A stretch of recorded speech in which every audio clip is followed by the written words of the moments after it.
As much as you try to make a plan on the farm or on a homestead, what your days are going to look like and what projects you tackle, most of the time the farm decides for you. The weather decides for you. I just happened to look out across the pasture and there's a big old tree, boop, down on the ground, which means 2 of the fence lines are compromised, which means if the animals stay in the pasture, they are going to find that compromised section and they're going to get out. And so then, now at 3:30 in the afternoon, the farm decides your schedule. As much as you want to think you're in charge of a farm or a homestead or a piece of land you're managing, the weather and the homestead and the farm and just stuff decides. So you're not in charge. Even if you think you are, you're not. Nature decides your schedule. So we had the goats in the other pasture, and I just happened to look across and there's a massive tree. And I've been looking at this tree and I've been deciding this tree needs to come down. And you know what? The tree came down on its own. So maybe I saved some time by not touching it and letting it come down on its own. But the goats seem to be happy to be back in here. They have not been in here for about 6 weeks. Maybe a little bit more, maybe like 8 weeks. And so some of this underbrush has grown back, which they love. They prefer this underbrush, the shrubbery, over pasture, over grass. And so the rotation is wonderful because they've actually turned the upper sections into pasture by grazing down the underbrush, and then the horses can eat the grass. So we rotate the horses and the goats back to back about 2 weeks apart because the goats will eat exactly what they're doing. They eat the shrubbery so the sunlight can hit the grass and the grass grows better. The alfalfa grows better, the legumes grow better, the fescue grows better. And with all the shade from the shrubbery, the grass does not grow. The ground gets sour and the ground becomes infertile underneath.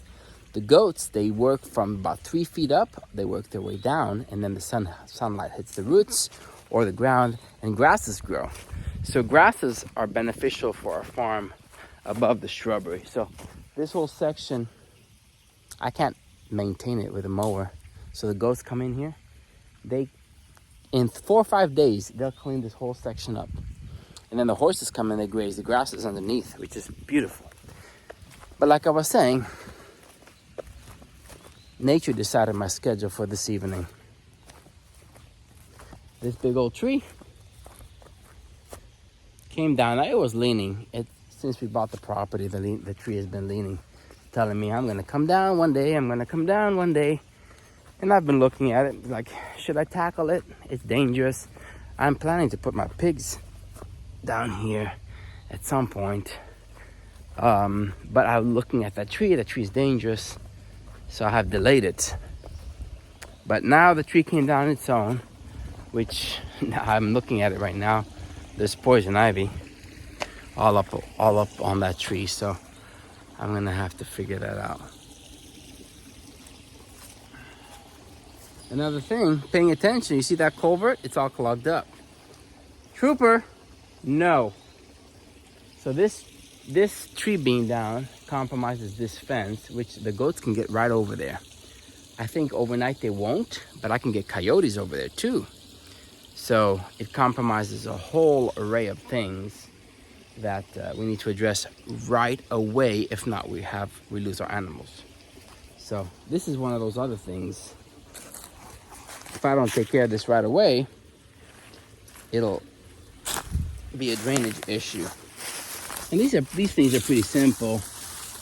You just gotta make sure that we clear this drainage clog.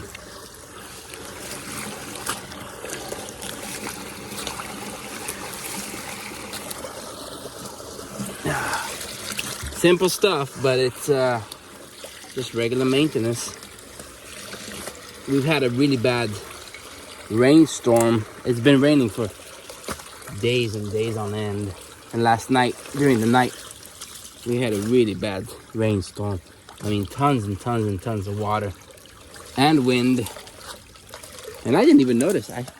Usually I would never notice this during the day. But this big old tree, it's gonna be good lumber. I don't even know what kind of tree this is. It's not oak. It's not poplar. It might be poplar actually. If it is, it's a big tree. It'll be some good, it'll make for some good lumber. My sawmill is coming in about a month, so I might get some good lumber out of this. But it's definitely a dangerous tree. So this whole section, the goats can jump right over there and escape. I can't tackle this right now, so I'll have to do it tomorrow, but overnight we could end up compromising our pasture to coyotes. This fence right here is compromised, the backside is compromised, and there's really not much I can do right this very second, because I'm not about to tackle cutting this up right now. It's about 5 o'clock in the afternoon, and this will have to wait till the morning. This is where you make a judgment call, and I don't think the goats are going to be interested in leaving this pasture right this moment. But first thing in the morning, I will have to address this, or they will run off. So, hey Troop, come here. Get over here.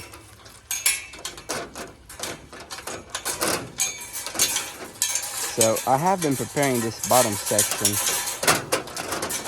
to put pig corral here. And to be honest, it's been funny because I have been looking at this tree and thinking, hey, this tree is going to come down at any moment. And look at that. It actually has.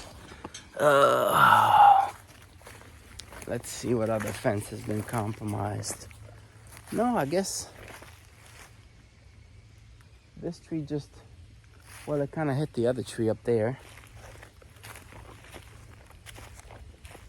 But, you know, it's just one tree. This could take a whole day to clean up. A whole day. Golly. Well, if you want to help, let me know. Come on over.